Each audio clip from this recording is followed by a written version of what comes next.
I was a walking blood bank. Because of my incredibly rare blood type, my grandparents went to an orphanage and adopted a blood bag just for me. The blood bag was 2 years older than me. I treated her like my own flesh and blood sister. I took meticulous care of my own body because I never wanted her to have to shed a single drop of blood for me. Later, I was in a severe car accident and desperately needed a transfusion. She purposely swapped the blood bags, giving me the wrong blood type. I developed a severe hemolytic reaction and died. At my funeral, she comforted my grieving grandparents. But when no one was looking, she secretly held hands with my fiancé, Preston. I died with my eyes wide open. My soul lingered in the mortal realm, unwilling to leave. I watched her wrap her arms around Preston's neck, sleeping with him in the very house meant for my marriage. I watched them pop champagne with the piano teacher I had respected since childhood, celebrating my death. I watched my grandparents, swindled out of their entire fortune by them, end up homeless on the streets like beggars. But heaven showed mercy. I was reborn to take my revenge. One sweetheart, she's going to be your older sister. She grow up with you, isn't that wonderful? My grandparents held my hand, pointing at the little girl our butler Arthur had just brought through the front door. Look, doesn't she look just like the porcelain dolls in your room? Seeing the guarded, unfamiliar look in my eyes, Grandma quickly chimed in. My poor grandparents had absolutely no idea they had just brought a monster into our home. I stared at the 17-year-old Audrey Caldwell in front of me, saying nothing. Audrey Caldwell, my wonderful older sister. In my past life, I adored her the moment I saw her. She was beautiful, with a delicate oval face and bright, almond-shaped eyes that made people instantly like her. Being stared down by me made Audrey a little nervous, but she forced a smile, trying her hardest to look sweet and obedient. It made sense. To be adopted by a billionaire family at 17, she had to seize this opportunity with everything she had. Okay. Sister can stay in the room right next to mine. I smiled sweetly and stepped forward to warmly take her hand to lead her upstairs, leaving my grandparents behind us, secretly wiping their tears of relief.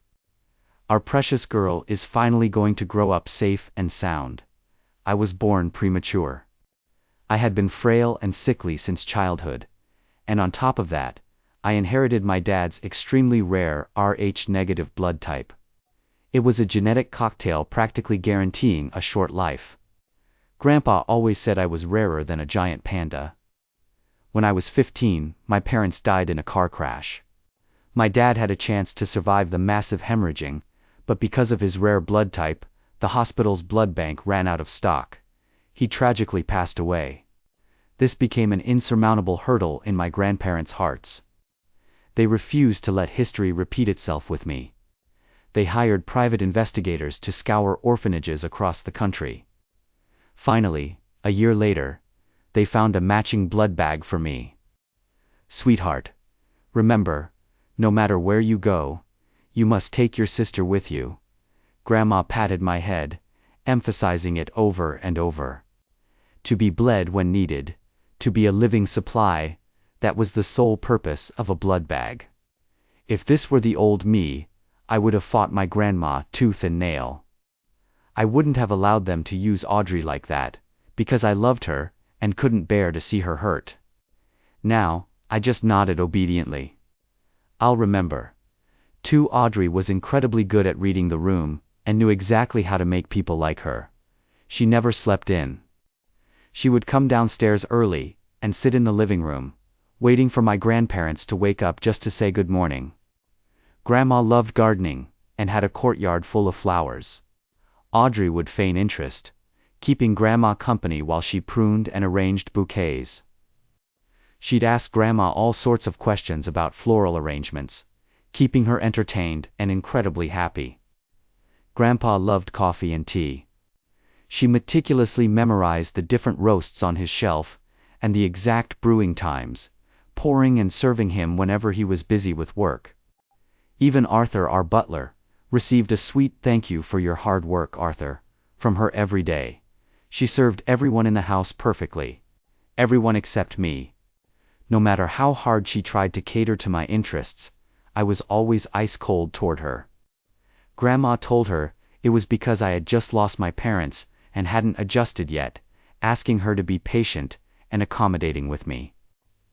Audrey took the flower basket Grandma had just arranged and said sensibly, "Grandma, I see Stella as my own little sister. As the older sister, I should be the one to yield." I stood on the second-floor balcony, my stomach churning with disgust. "I once treated you as my own flesh and blood. I let you pick the best of everything. I remembered your birthday, and begged Grandpa to throw you a lavish party matching the scale of my own. I even gave you one of the heirloom emerald bracelets Grandma passed down to me without a second thought. And what did you give me in return? You orchestrated a car crash, swapped my blood bags, stole the man I loved, and deceived and abandoned the grandparents who treated you like their own granddaughter. Audrey, my dearest sister. In this life, you better try your absolute hardest to survive." 3. Grandpa arranged for Audrey to be in the same grade as me. She was 2 years older. When we enrolled, the principal suggested she be placed in the junior class, but I clung to Grandpa's arm, whining that I couldn't be separated from my sister. "If anything happens to me, Sister will be right there to help," I said. I knew exactly what Grandpa feared most. I purposely emphasized the danger, subtly reminding H.